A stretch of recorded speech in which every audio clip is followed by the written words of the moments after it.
innovation, research and development. We will operationalize the Anusandhan National Research Fund for basic research and prototype development. Further, we will set up a mechanism for spurring private sector-driven research and innovation at commercial scale, with a financing pool of 1 lakh crore rupees in line with the announcement in the interim budget. Space economy. With our continued emphasis on expanding the space economy by 5 times in the next 10 years, a venture capital fund of 1,000 crore rupees will be set up. Priority 9, next generation reforms. Economic policy framework.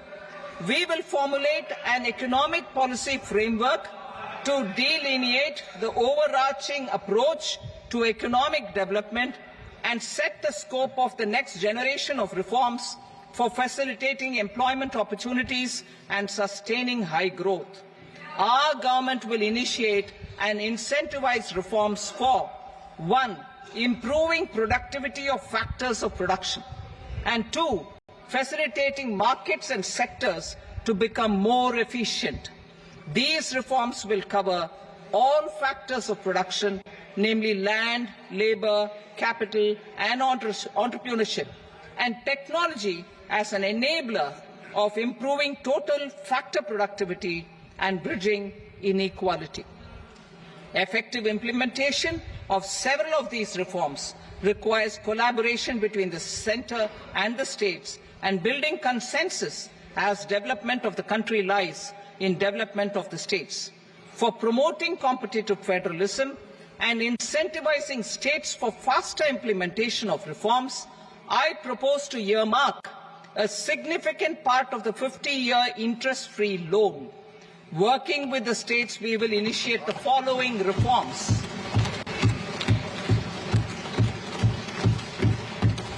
Land-related reforms and actions, both in the rural and urban areas, will cover land administration, will cover 1. Land administration, planning and management, and 2. Urban planning usage and building bylaws. These will be incentivized for completion within the next 3 years through appropriate fiscal support. Rural land-related actions. Rural land-related actions will include 1. Assignment of unique land parcel identification number, UL PIN, or Bhu Aadhaar for all lands. 2. Digitization of cadastral maps. 3. Survey of subdivisions, survey of map subdivisions as per current ownership. 4. Establishment of land registry. And 5. Linking to the farmers registry. These actions will also facilitate credit flow and other agricultural services. Urban land-related actions. Land records in urban areas will be digitized with GIS mapping. An IT-based system for property record administration, updating and tax administration will be established. These will also facilitate improving the financial position of urban local bodies. Labor-related reforms. Services to labor. Our government will facilitate the provision of a wide array of services to labor, including those for employment and skilling. A comprehensive integration of e-Shram portal with other portals will facilitate such one-stop solution.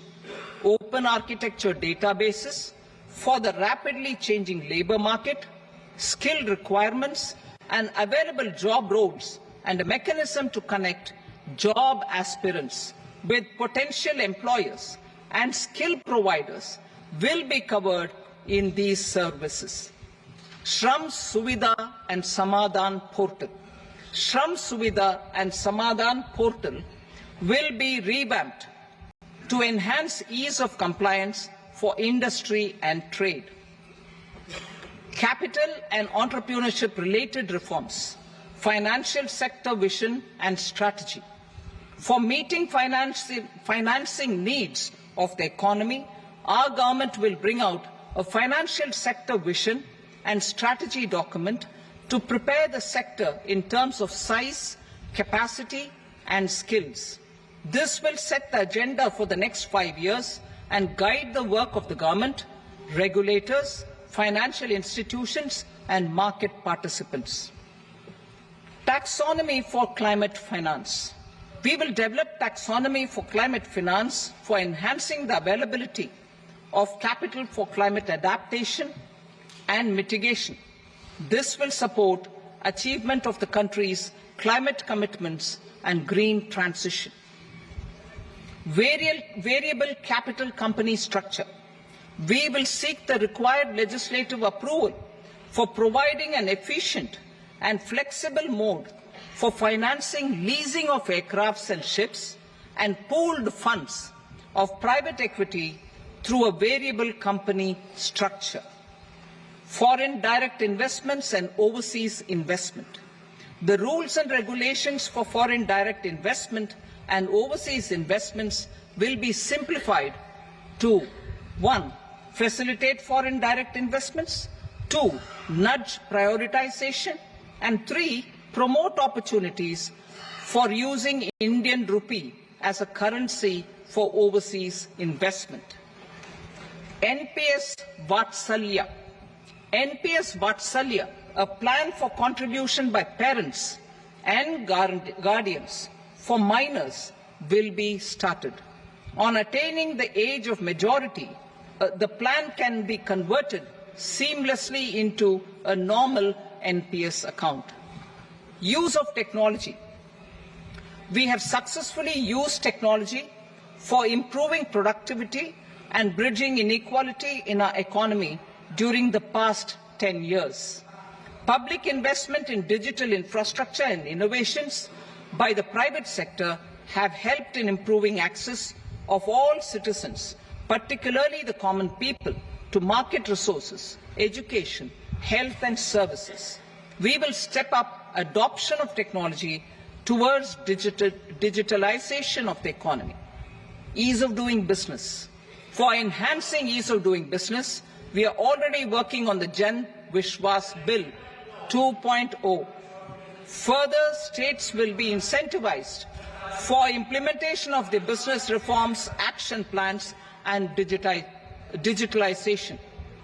Data and statistics. For improving data governance, collection, processing and management of data and statistics, different sectoral databases, including those established under the Digital India Mission, will be utilized with active use of technology tools. New pension scheme. The committee to review the NPS has made considerable progress in its work. I am happy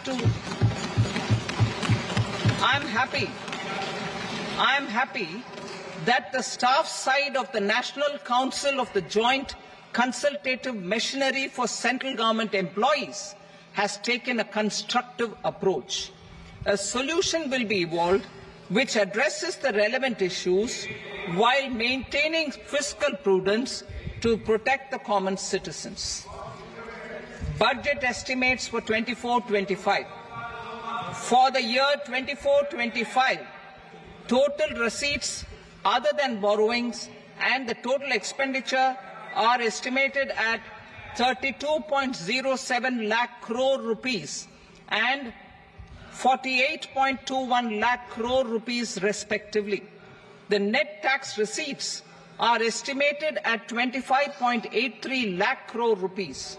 The fiscal deficit is estimated at 4.9% of the GDP. The gross and the net market borrowings through dated securities during 24-25 are estimated at 14.01 lakh crore rupees and 11.63 lakh crore rupees respectively. Both will be less than that in 23-24. The fiscal consolidation path announced by me in 2021 has served our economy very well. and we aim to reach the deficit below 4.5% next year. The government is committed to staying the course. From 2026-27 onwards, our endeavour will be to keep the fiscal deficit each year such that the central government's debt will be on a declining path as percentage of GDP. If you like this video, then like, share and subscribe to ET Now.